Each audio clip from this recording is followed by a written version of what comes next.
Ladies and gentlemen, welcome back to Planet Tyro for our very last documentary of the month for the year 2016. I'm joined by the infamous partner in crime, the Casanova killer, Catface, the old boy.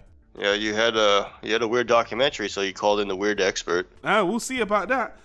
You know, at this point in time, oh boy, every kind of reviewer out there are doing all these year-end lists. Like, oh, these are the best movies of 2016. These are my best whatever. Best. Everyone's doing the best. So I had a different documentary in mind for the month. It was actually going to be an Antarctica. One about Antarctica. I actually mentioned I was going to do this before, but I changed my mind. Instead of doing that, I actually went to Google and I thought, you know what? Fuck it. Let's just see what everyone's saying is one of the best documentaries of the year. And there was like 5 documentaries that kept on coming up that unanimously, all these websites, all these people were saying these 5 documentaries are the best of the month. So out of the 5, there was this one with a name, you guys can tell by now, called Tickled. And I thought to myself, what the hell is this about Tickled? And the poster has a big feather on it. When I heard it was about a tickling competition, right off the bat, I just thought to myself, this sounds ridiculous. I don't know what the hell this is about. I don't know why people are hearing this is the best documentary of the year or whatever. I watched it and yeah, this was fucking weird as hell. So, Wait, was it weird or bizarre? I knew you was going to do that. You need to stop that, okay? JoJo's coming later, goddammit, alright? Dude, I can't help it. It's my favorite story arc of JoJo's. We'll see. But guys, you know, oh boy, I'm going to let you give the synopsis. Without spoilers, we're going to spoilers at the end, but guys, this is a kind of a revealing documentary. So I'm going to let old boy tell you what it's about in general. We're going to tell you our thoughts on it, and then we're going to get to some spoiler territory, and then kind of take it from there. So what's this documentary about, old boy, called Tickled? So what happens is there's this dude this journalist in New Zealand who, at the time of the documentary beginning, had recently been outed as homosexual. You know, he has a live-in life partner and everything. And there's nothing wrong with that. I don't want anybody to think like, have some kind of problem with that for whatever reason. I think that's personally fine. Okay. So he happens to come across, I think it was a YouTube video, just by pure luck, about competitive tickling. Okay, I'm gonna let that sink in for a few seconds. I did say competitive tickling. I have never heard of tickling being a thing. Have you ever heard of there being a tickling competition ever? No, and I'm also gonna ask you in the audience to take a moment. What's the first image that comes to your mind when you think of competitive tickling? Okay, so for me personally, I think of beautiful women. I mean, that's just me. That's where my mind goes. This is not the opposite, but it's the other gender to go with, I guess, good-looking guys for whatever. And only men. There is no female division in this competitive tickling world. It's only men. Yeah. I don't know why. And so he came across that, and it was just so weird. He's like, I want to do what do journalists do? I want to do like an article, or I want to talk about it. I want to put it out there. It's so weird and interesting. I want to do something about it. So he reached out to the company that was hosting this competitive tickling league, I guess you would call it. Oh yeah.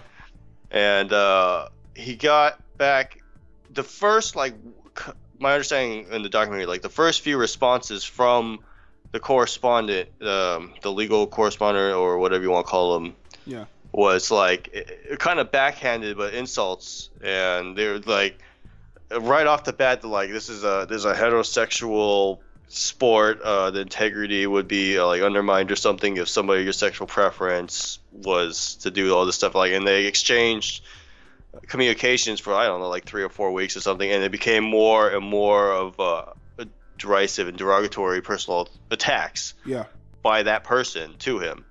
And eventually it just got to the point where they threatened legal action all of a sudden.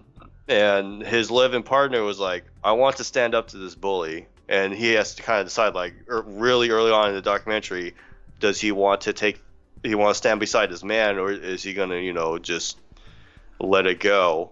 But his life partner is just like, no, fuck this guy. This guy's a bully. I want to stand up to him. Yeah. And that's pretty much the whole premise of it. They go in, they investigate what the hell's going on, because like it's just such a weird thing. The reaction was so weird. They immediately jumped to, well, not immediately, but they pretty quickly trumped up to threatening legal action.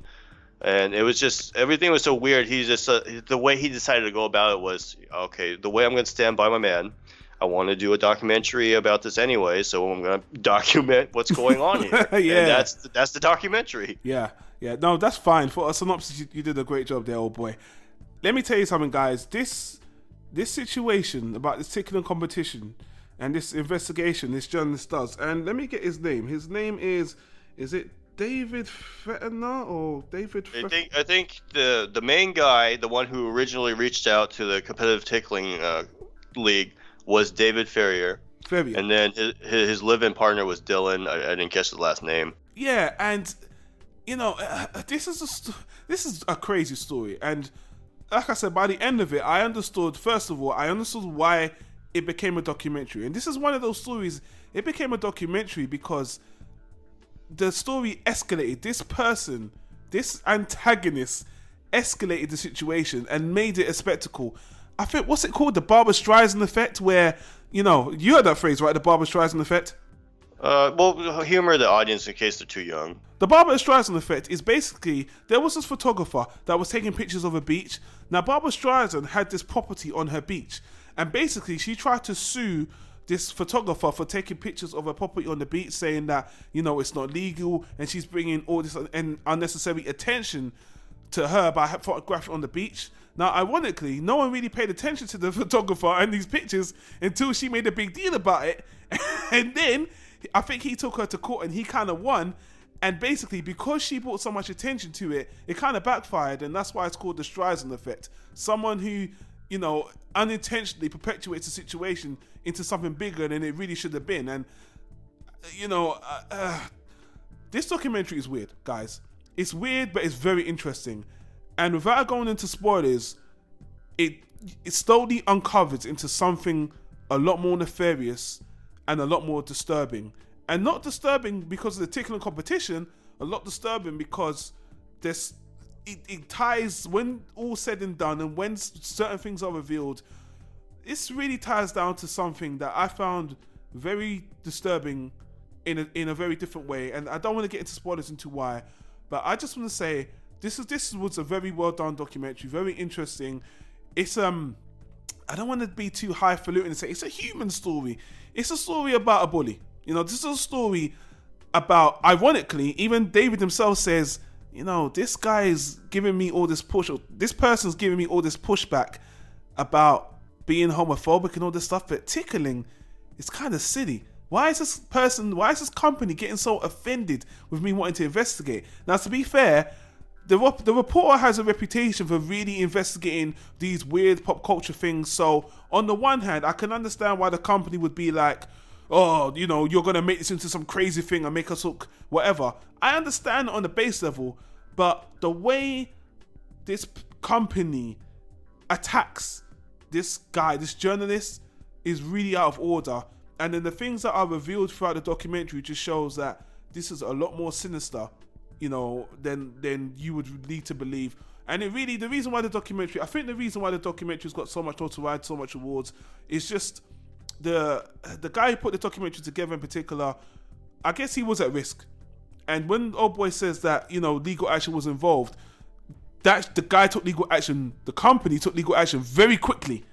I mean, it's very quick to take legal action, and that shit gets really fast. But the fact that this guy does not back down and he pushes forward in the investigation, it escalates on both sides. And like I said, there's an interesting reveal at the end, and I found it very interesting, and I understand.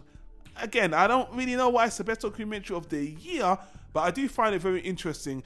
It's one of those ones where all I can say is you're probably going to get more than you bargained for. But without going into spoilers, I was entertained, I was interested, and I came away feeling a little bit disturbed, you know, especially with the reveal. I was actually like, fucking hell, some people, boy, I just don't know. So the tickling. Oh, really? You were surprised? Because I thought that like right off the bat. The first few responses from that company, you know, David, it was obvious what the reveal was going to be later. Like, I saw it right away.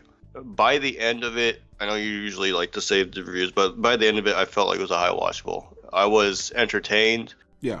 It was the classic, the little guy stands up to the bully, the huge entity with all the resources all the time. They could push people around, they could drag things out into court and drain all your money and resources. They never even have to really give out an argument or anything like that. And they tried that too, they did. I'm not going to say whether or not they're successful, but for the most part, like, what made it above like a low watchable or even lower was just the competitive tickling thing. It was just so weird, and the rest of the story involved with investigating, like, why did they get bristly so fast and all that delving, that made it from like low to high watchable for me. Yeah. Well, we're going to get into spoiler section, but you would recommend it as a high watchable, you said? I would. I mean, like, if you want to see something different, you don't watch a lot of documentaries, you want to see something that people are talking about, because apparently a lot of people are talking about this, that's who I would recommend it for. I wouldn't be like, well, this is important to know, or this is really educational, you're going to take something away from this. No, it's, stand up to bullies, okay? That's really all there is to it, and you don't need to watch this documentary for that. Yeah. Well, I would give it a low solid B, actually. I was very entertained. Again, I like documentaries that kind of enlighten me. The tickling competition thing, I never knew that was a thing. I didn't either. And you know what? I'm going to come out and say, when it's men only, I don't care if they're heterosexual or not, but that's kind of fucking gay. I mean, I don't mean that in any derogatory way. I have gay family members. Yeah. I'm very secure in my sexuality. Like, I don't give a, like, I will fucking swat guys' balls and stuff when we're fucking around. I don't care, okay? Yeah. Like, I'm a cat, so there's also that. I mean, I'm kind of safe in that sense. But that was some kind of gay stuff. Not even kind of. That was pretty gay. If you had, like, a female side too, then probably not really. But because it's, like, very strictly, we are men, we're going to do this, we have men touching men. And then as soon as some guy that's a different sexual preference than us, he wants to do an article, he wants to talk about it, so oh no, this is not gay, this is not fucking gay. It's like, come on, can you be any more in the closet? That was the funniest part of the right at the beginning. He was reading the email, he was like, is this a joke? This is the most gay. He even said, this is really gay. Like, the men sitting on each other, like, one guy sitting down, 5 guys around you, tickling your feet, your armpits, your butt, everything. This is the gayest thing he's ever seen. And you're writing this derogatory email to me, a gay guy, and you don't want it to represent your company? When it, on the face value, it was hilarious. But again, there was a much darker underpinning to this. So, guys, I would recommend it. It's a fun watch. I guess it's a one-off. Like I said, I'm a bit surprised, and I was curious. Curiosity definitely killed the cat with the name and tickling competition. There was more to it than I thought, which I appreciated. And it was a bully story, which I really did like. But, guys, I would just say we're going to get into spoilers. If you don't want to hear this part that's going to spoil the reveal or whatever, then, don't listen. Check it out before you get into it. But now I want to get into spoilers. So you got 2 seconds, guys, or 3. 1, 2. Spoilers. Right. So this whole reveal that, first of all, the guy was chasing one company. I forgot what the company's called. I think Jane Bryant, and then there's a second one too, that came in later on. Yeah. And then it turns out, the big reveal is that it all turns out it's this one American guy in particular, because first you're thinking maybe it's a company of sort. First you think maybe it's a consortium of people. Then you find out that there was another woman in another country that was doing something similar. And then you find out these two things are the same. This is a one American middle-aged guy. And he's been doing it forever. He's been doing it for a long, like the 90s. From the 90s to present. And here's the thing I found interesting about the documentary, man. Is this guy was on a fucking power trip. He was using, he obviously has a fetish, and when shit doesn't go his way, or when people want to back out, or these long-term contracts, whatever, he would basically blackmail people. He was committing all sorts of identity theft by creating these fake identities. And, he was destroying lives. He literally was destroying people's lives for real. Like, this guy was basically like the worst kind of hacker you could think of. Like, a guy that has nothing but time on his hands, has like millions and millions and millions of dollars. Yeah. He has a extremely strong legal team, so that if it goes to court, he could get himself out, which is something that happens actually during the course of the documentary. They're investigating this guy. Yeah. He was found. He was investigated by the FBI because he attacked the White House and he tried framing somebody else. Yeah. Some poor college kid, that was strapped for money and did a tickling video or something, and then he didn't want to keep doing it, so the guy fucking threw a hissy fit. And all he did was he got like 2 misdemeanor charges on him. All the fucking felonies and everything vanished off the record, and he got to go to law school to get his degree. He went to prison, this motherfucker. He actually went to prison. I thought he went to get a degree. He at some point, I know he went to prison because they had some. I don't know if it was like a real prison or if it was just a police prison or whatever. It's probably a fake prison. He only got the 2 misdemeanors on him, remember? Oh, okay. Well, maybe I'm remembering it wrong, but either way, the fact he became a lawyer after the fact, and he just created another dummy account, and at the end, I think the documentarian gets one of his family members on as like he's doing this again, and the guy's got a serious problem. And another reason why that documentary is that obviously the main guy was so tenacious about getting to the bottom, even though it got to a point where even the guys around were like, you need to stop this, man, because we could really lose this case and it could really fuck us over. We could get sued or whatever. And he went to America. He went to the place where they were doing the tickling videos. He was really, and at the end, he literally chased the guy down. Right at the end, near the end. And you tried to talk to him when you bought coffee. Yeah, to confront him. And, that was the guy, and they had a very short conversation. I thought the guy would even speak to him, but he, they had a couple words, and it didn't end well. And then the guy kind of backed off, right at the end, because he kind of exposed him, he had to back off. And then there was another guy that he was using. He was like, this guy's using you as a front, right? This guy's put you down as a company. I wasn't sure if that guy was actually playing that guy knew, or maybe he didn't know, but long story short. He claimed ignorance. Yeah. I think he knew. Look, man, and obviously the thing that really just bothered me, I guess, and maybe it's because I ain't a rich guy, it's like you find out that the guy has a big inheritance, he had a big family. He had a rich family, and he just inherited all this money, and this is what he uses money for. He uses his money that was inherited to set up these tickling competitions, and the funny thing is... Well, okay, first of all, set up the tickling competitions, that's fine and everything. The problem with all this money this guy has, everything, is if you upset the apple cart, he blows up. He doesn't give a fuck. He will ruin your life. He ruined like many people's lives. I have no idea, like thousands, 10,000 people. I have no idea. But like the people in the documentary, none of them got away without being very damaged because of it in some way. And the guy's still doing that shit to this day. He's still got the companies running. He's still got the tickling companies running as well. So. I don't know if he started again. I was just like, boy, man, this is just another story that... the only thing I would say is that I was glad that this documentary didn't devolve into this guy was a physical abuser turned to some sex thing. But to be honest with you, he was still destroying lives. He was still doing really bad things. He's still a criminal, and he's still fucked up, man. And I'm glad that this guy stood up to him. I'm glad he made this documentary. And I'm glad, some people just shouldn't get away with the shit they're pulling. So that's why I enjoyed the documentary. It was a reveal. Well, the thing is, like, in terms of this documentary, like, there was a moral victory, but he still got away with it. I mean, basically, he had no consequences for anything he'd ever done that was covered in this documentary. And why is it? Oh boy, why is that? Because he's rich. Yeah, because he's rich. He's a fucking rich white guy. Yeah, and that's I know I might like this documentary for the wrong reasons, but I think that's why everyone's like, you know what? I guess you could say sometimes you win the battle but not the war, but at least the guy's exposed. At least that this information is out there. People know what this guy's up to in the bigger scheme of things, and there's awareness about this. And it's really sad because at the end of the day, and I'm glad I didn't forget to say this, they interviewed one guy who's actually doing a similar tickling thing, more for a fetish, but this guy there's this one guy they interview, he explains what it's about and how he got into it and how he does it for business. And and I guess this is what the guy wanted to find out from the beginning. He wanted to know, why do people find tickling entertaining?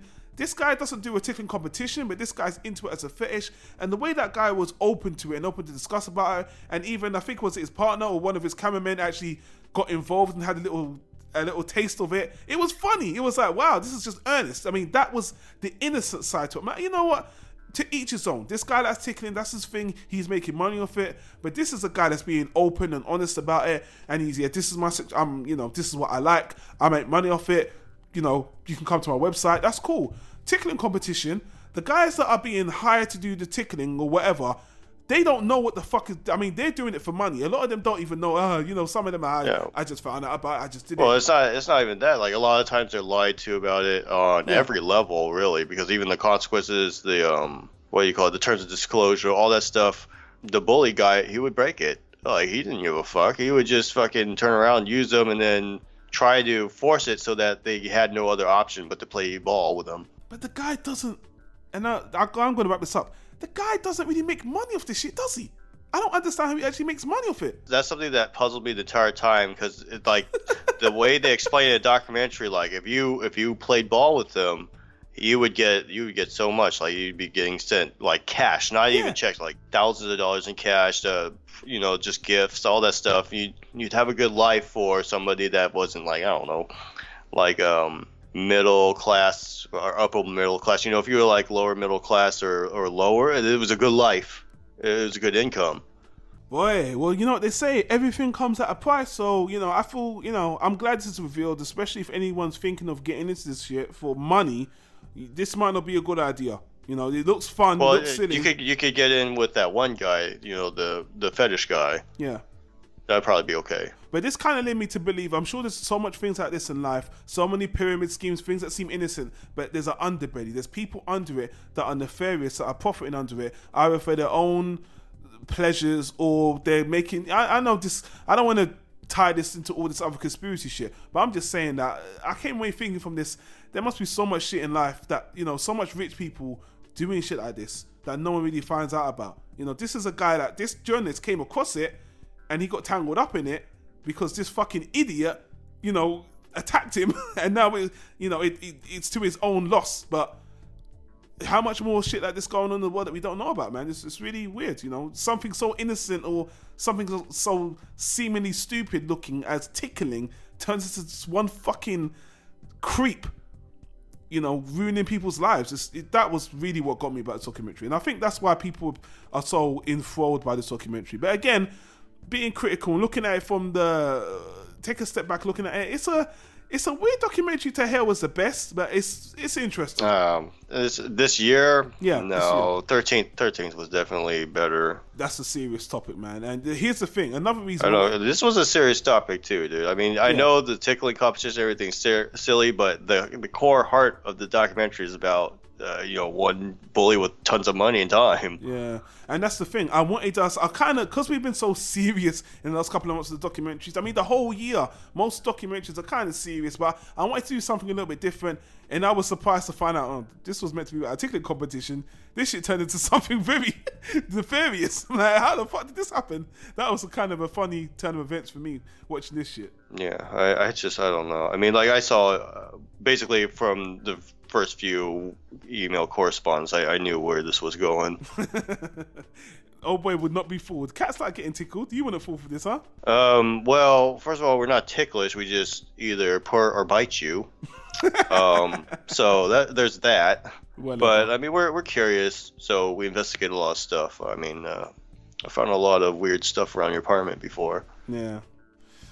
Well, that's why I never really got into tickling you too much, because, you don't buy the hand that feeds you, but some people got tons of money and they can just spend it on lots of garbage. Anyway, let's wrap this up. Guys, if you've seen this documentary, because everyone seems to have, so everyone's praising it, it's in the definite top 5 for most people, let me know what you think. Or if you've gotten this far through this spoiler discussion and thinking, nah, I'll pass on this. This sounds really crazy. I don't know what to say. I don't blame you, but leave your comments down below. Thank you, old boy, for joining me on this one. Last documentary of 2016. Yeah, sorry that I was I was having trouble with the hairball the entire time. That's fine. And guys, I don't know how much documentaries I'll be doing 2017. I want to continue doing monthly documentaries, but you already know I told you guys before I'm going to be very busy doing the Woody Allen stuff and all this other stuff. And most of the documentaries I will do, I'll probably do solo, but I know Mampus was meant to do one with me and all that stuff. We'll see how it goes. But guys, I want to thank you for joining me on every single documentary of the month. If you didn't, there's a playlist I'll put on the top YouTube card. You can go back and see all the other documentaries. And still, I'm not going to stop you guys from recommending any very interesting ones, because you know what, Planet Tyro, with media lovers, we want to see what people are doing with documentaries, movies, TV shows, whatever. And guys, if you listen to this and it's the end of the year, I hope you have a happy new year. Christmas has already gone past by the time this went up anyway. So, old boy, thank you for joining me on every review you were on. We're going to do JoJo, of course. Oh yeah, of course. How are you coming along on Freak Squeal? Let's talk about that off mic. But guys, hit the subscribe button. Hit the playlist that YouTube are recommending to you on the screen you see right now. And we'll see you on the next one. Yeah, we'll see you. You'll probably be seeing me a lot too, because I'll probably be doing a lot more recordings with Dawn taking a back seat next year. That's good to hear. See you in 2017.